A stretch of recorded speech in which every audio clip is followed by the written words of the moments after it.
Good morning sa inyong lahat mga idol. So yan mga idol, no, update ko lang kayo ngayon sa traffic ko dito sa Magallanes. So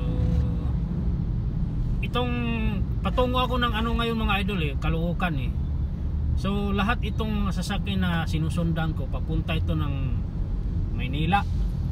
So update ko sa inyo yung traffic ko dito sa Magallanes pag mga ganitong oras. Oras natin ngayon mga idol ay 7:34 ng umaga.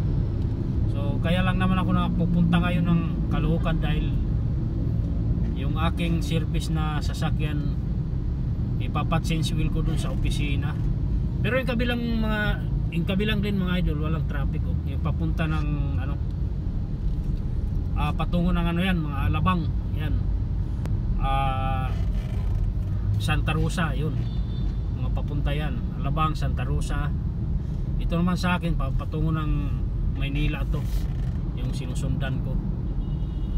Kaya ganyan siya ka-traffic mga idol pag mga ganitong oras dito sa Magallanes. Hanggang hanggang nagtahan to yung traffic na to. Kaya kung kayo man mga idol ay mayroon mang halimbawa dadaan kayo dito, yung mga hindi pa kabisado, kung dadaan man kayo ng mga ganitong oras dito sa Magallanes, siguro mas maganda na lang gawin nyo, mag-skyway na lang kayo mga idol, no? So ako naman kasi hindi naman ako nagmamadali, kaya hindi na ako nag-skyway, dito na lang ako sa baba dumaan. Halimbawa may mga pupuntahan kayong meeting or anuman, mag-skyway na lang kayo mga idol, huwag kayo dadaan dito sa baba pag mga ganitong oras.